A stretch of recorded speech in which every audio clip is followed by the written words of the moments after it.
Momento Agro, um podcast sobre agricultura e desenvolvimento rural na região do Alentejo. O programa é uma iniciativa da DRAP Alentejo enquanto ponto focal regional da Rede Rural Nacional e está enquadrada na medida 20.2 da Assistência Técnica do PDR 2020. Do Alentejo há a memória da extensa produção cerealífera. E hoje falamos sobre a produção de cereais no Momento Agro. É nosso convidado o Diretor Regional de Agricultura e Pescas do Alentejo, professor Dr. José Godinho Calado. Bem-vindo a este Momento Agro. O setor dos cereais em Portugal há muito que alerta para a dependência externa na produção destes alimentos. Refere a urgência a aumentar a reserva estratégica nacional. Com a guerra da Ucrânia, o debate público sobre o futuro dos cereais em Portugal ressurgiu. Quais são, na sua opinião, os principais desafios atuais deste setor? Primeiro que tudo, agradecer, obviamente, a possibilidade de estarmos aqui a falar sobre um tema muito importante para o mundo e muito importante para as pessoas. Cumprimentar todas as pessoas que nos vão ouvir e como já tinha referido, é sempre um gosto falar sobre um tema muito importante, porque os cereais são muito importantes. Bom, nós temos é preciso também se perceber, tecnicamente, temos três elementos fundamentais em termos de composição de alimentos para nós utilizarmos 3, 4 vezes, 5 vezes ao dia nas necessidades que temos alimentares. Um são os glúcidos, outros os lípidos, são os óleos e depois a proteína, os prótidos. Os glúcidos vêm quase todos dos cereais, mas os prótidos também vêm, é isso que as pessoas não percebem. Os países desenvolvidos e a Europa desenvolvida consomem muita proteína animal. Também consome alguma vegetal, mas nessa proteína animal está lá a proteína obtida dos vegetais e estão lá os glúcidos dos cereais. Daí a importância dos cereais, não só o consumo direto, também na alimentação animal. O que é que se passa neste momento com os cereais? As grandes regiões do mundo produtora de cereais são parte da Europa, como produtora por unidade de superfície de grande dimensão, que é uma zona que neste momento está em conflito, em guerra, concretamente a Rússia e a Ucrânia, e depois ali os países à volta que não estão, mas aí a sua dimensão é pequena e não consegue compensar estas duas grandes regiões, como a Polónia, a Roménia, descendo mesmo para a Europa Central, o caso da França. Depois temos, de facto, o continente americano, sobretudo a América do Norte, com o Canadá e os Estados Unidos, são dois países muito importantes na produção de cereais, e a própria China, quer dizer, que é um país, pela sua dimensão, também de produção de cereais. O que é que acontece especificamente na pergunta feita para Portugal? Portugal, historicamente, foi sempre um país, sobretudo no sul, que tinha muitos cereais de outono e inverno. Falamos em cereais de outono e inverno, são aqueles que crescem no período do outono, no inverno, e são colhidos no início no fim da primavera e início do verão. Depois temos os cereais de primavera-verão. Há 2 grupos de cereais.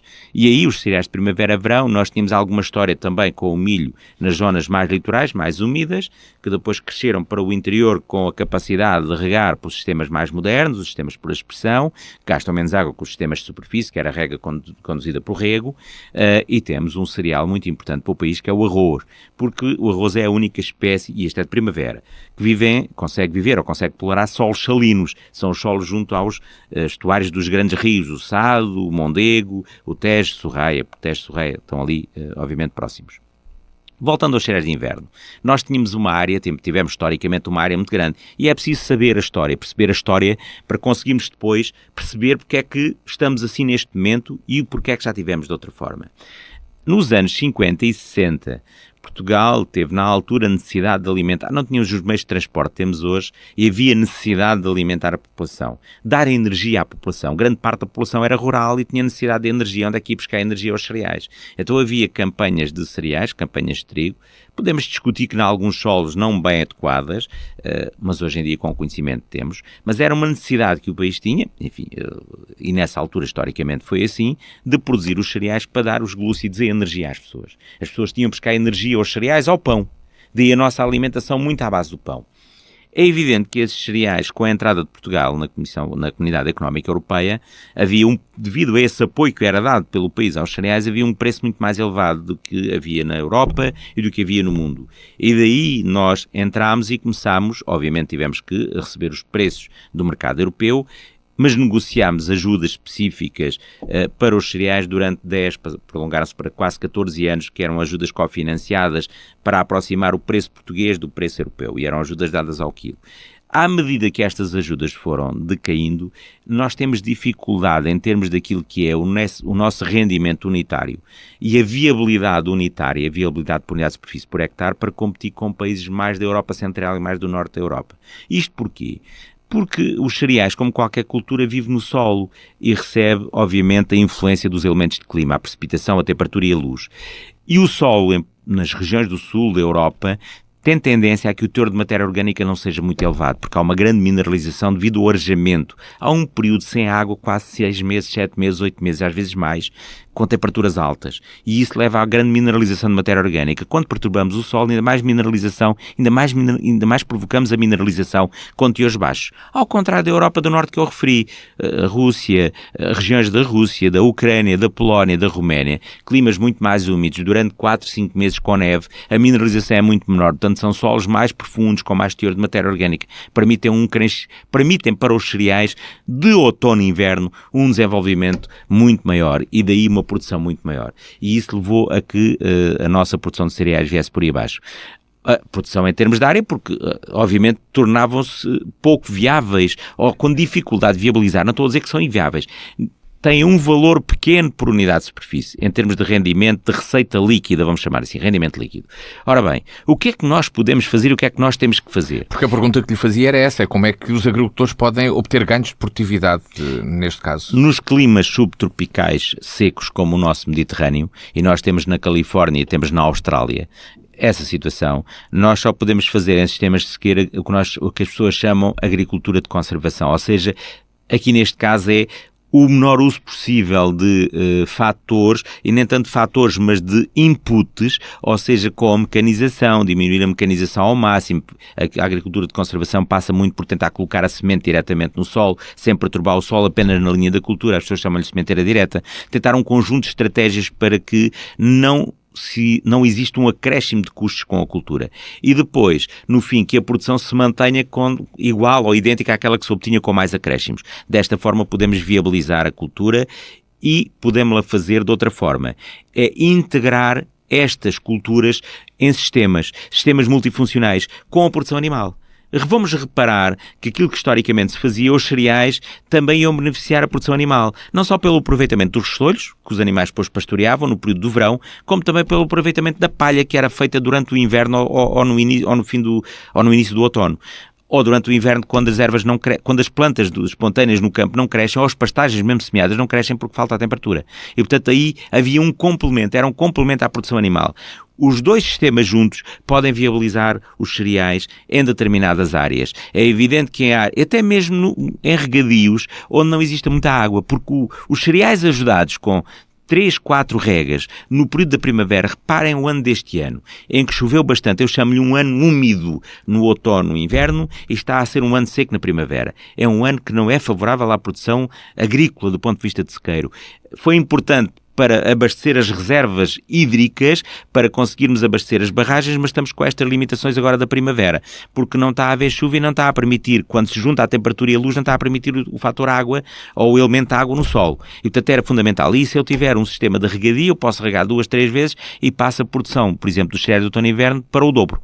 Não sendo o nível que eu consigo na França ou nos países mais a norte que eu referi, consigo viabilizar as culturas. E, portanto, em alguns sítios onde não existe muita água disponível, não estamos a falar de uma grande albufeira como o Alqueva, mas todo aqui o centro e norte do Alentejo, em solos que tenham melhores características físicas e químicas, com boa capacidade de promotar catiões, e nós temos com maior espessura, os cereais têm aí um papel muito importante para aquilo que me perguntou, que é não garantir, vamos chamar-lhe assim, o autoabastecimento, porque isso é impossível, mesmo na época áurea nós não chegávamos lá, mas aumentar como reserva a reserva estratégica para os tais, eu diria, 1 mês, 2 meses disponíveis, sendo com uma reserva que podemos ter, é evidente que há produção, podemos criar essa bolsa, 1 mês, 2 meses, e mantê-la com o negócio que vamos fazendo, para não cairmos no problema que quando acontece um evento sem esperarmos, como foi o caso. Enfim, não se esperava naquele momento, começou-se a esperar 2 ou 3 dias antes de uma guerra, como a guerra que está a ocorrer neste momento na Ucrânia e na Rússia, nós não ficarmos ali dependentes de um bem fundamental, não só para a produção das pessoas enquanto fornecedor de glúcidos, mas para os animais.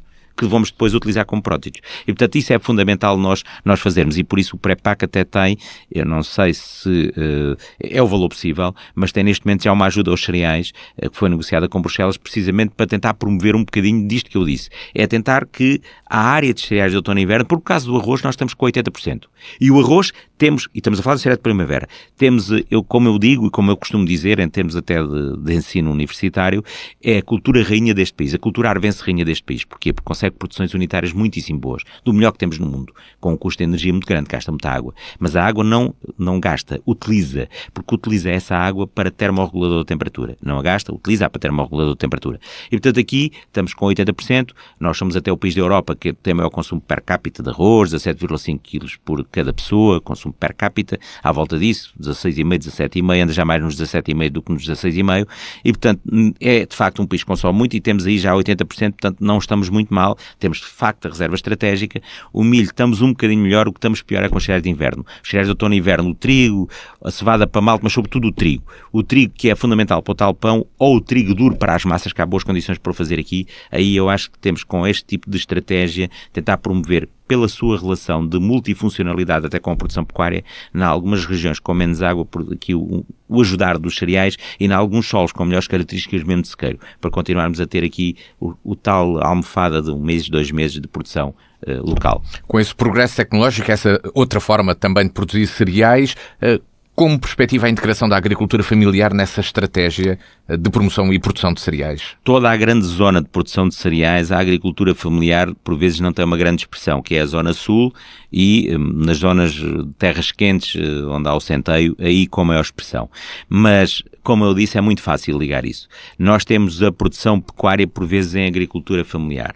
Temos a pessoa que faz da sua atividade pecuária, com poucos animais, um rendimento para manter a sua família. E os cereais estão ligados e estavam ligados, não só pela rotação que imprimiam, uma pequena parcela que ficava para os animais e outra pequena parcela com cereais, para produzir a palha, que era fundamental, não sendo um alimento de grande qualidade, é um alimento grosseiro, mas também para produzir cereais de outono e inverno, para fazer como forrageiros, como a aveia, para interligar depois na produção animal, quando essa produção falta. E aí na agricultura familiar, que é feita com a produção de animais, não nos podemos esquecer que historicamente as pessoas no campo até faziam, e ainda continuam a fazer, têm animais em detecção caseira, sejam as aves, sejam os suínos, sejam os ovinos, para dar alimento às suas famílias. Não é essa a sua atividade, é apenas um complemento e por vezes até da sua reforma, de alguma população envelhecida, e há pessoas que têm uma dimensão maior. Não têm apenas para detenção caseira, têm também para vender e para comercializar. E bem, porque é uma forma de terem algum rendimento para manter a sua família. Não são áreas grandes